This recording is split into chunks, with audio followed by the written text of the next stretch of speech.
Welcome to the Stoa. The Stoa is a digital campfire where we cohere and dialogue about what matters most at the knife's edge of what's happening now.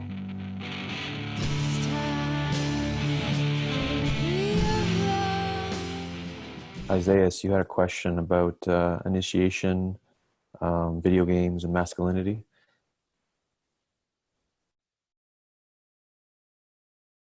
Yeah, sorry. I am.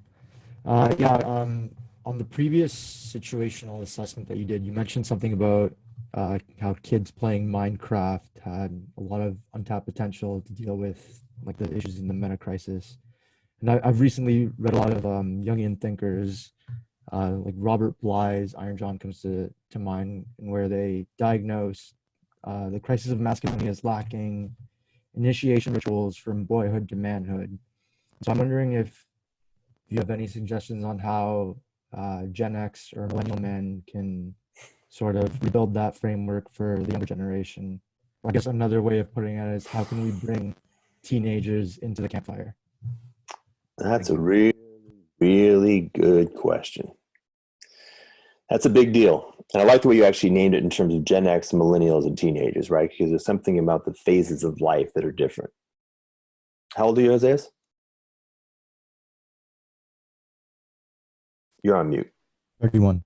31. How many kids you got? I don't have kids. So. All right. So you and I are sort of somewhat different positions in terms of this arc of life. And there's a couple of folks here who look like they're, my senior, and probably a couple of folks maybe your junior. And man, oh man, it sure is the case that we dropped the ball on that, isn't it?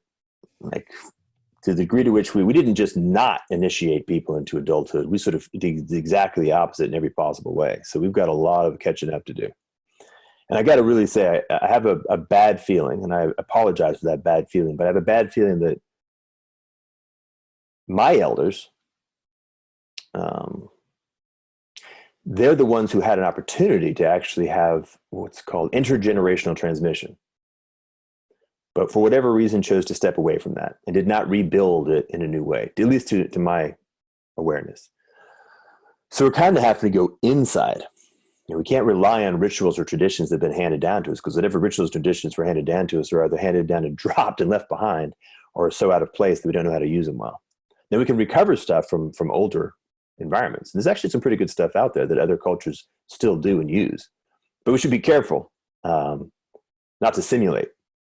And I oftentimes refer to the folks who wear way too many feathers.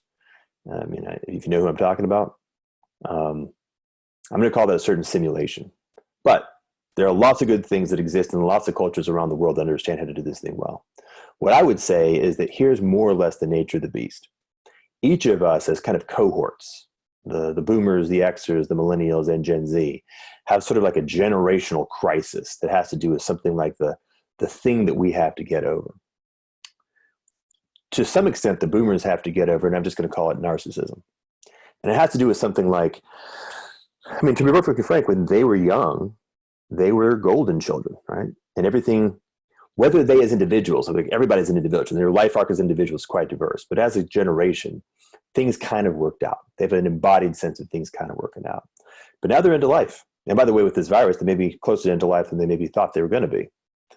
And it's the ability to turn their attention towards what is in fact the legacy of their generation, to recognize that they probably don't have a lot in the terms of, let's call it, know-how. Which is to say their expertise is expertise associated with an environment that is increasingly in the past. But they have a whole lot in terms of wisdom. So I'm not really that interested, in most cases, not in all cases, in your institutional knowledge. I don't really care that much about how the Federal Reserve works, because it's going to go away real quick. I care a whole lot about life. I care a whole lot about meaning. I care a whole lot about what it was actually like back in the day when communities really existed and people really cared for each other. What is actually valuable? Where should we be orienting our attention? What really matters? Right? Elders, elder. I need the elders to elder. So then you got my cohort. These poor fucking slackers of Gen X. All right, we got to get over it ourselves and stop being nihilists. Right? We just have to actually step in and say, okay, some of us have actually built a capacity to have some level of effectiveness in the moment. And most of us have skin in the game. And we actually have kids that we care about. So we have an embodied relationship with our own bodies, have competence and expertise, but our biological bodies put us very much in the, this thing needs to happen. But in many ways, we also don't really know what to do. We're behind the curve. So we need to support. We need to put ourselves in a support role to help the millennials do the things that ultimately, at the end of the day, the load's going to fall on the millennials to make this thing happen. I think that just needs to be clear. All right, so the millennials, responsibility. And Dr. Jordan Peterson, I think, showed up as a teleportation from this future, for better or for worse, but he shook a whole lot of people into recognizing that is the millennial crisis.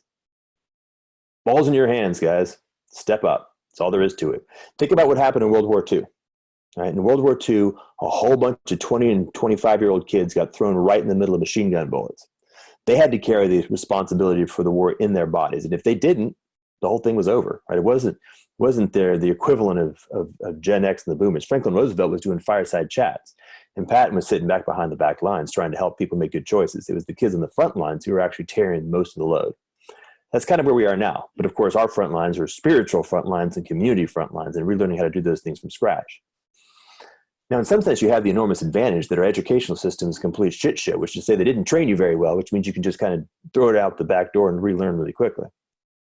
On the other hand, the reality is that the millennials have an incredible level of capacity, like extraordinary level of capacity, both in terms of just sheer smarts and also in terms of like heart. Like the ball we dropped in sort of training masculinity actually built up capacities in young men that we would not have otherwise had.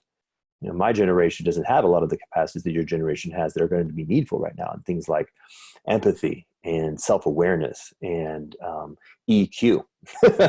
Just talk to like a real actual boomer man and get a sense of how fragile the EQ was of that particular generation.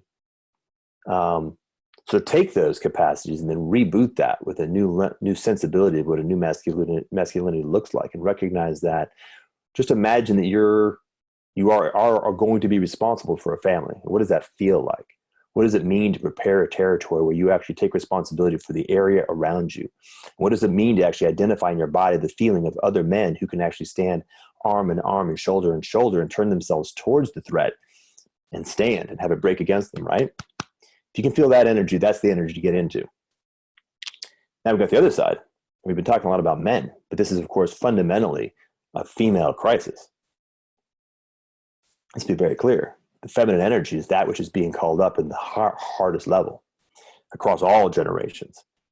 I don't even know what that looks like. I just know it's the case. I can feel it. Every time I feel it in my wife, for example, as she digs deeper and deeper and deeper into learning how to discover in herself the anchor, the grounding. You know, there's actually a really good story. It's the very first chapter of The Grapes of Wrath. Anybody read that? It's like it's exactly the situation, right? So it looks like this. It's like maybe even like the first three paragraphs. Steinbeck talks about the it's the Okies, the sharecroppers, and the men. They go out and they put their hands in the dirt and they sift it and they look at the sky and they look at the crops and they chat with each other and try to kind of figure out what's going on. And the women, they're inside in the house, right? They're holding the family and they're holding the hearth and they're holding the grounding and they're looking and watching.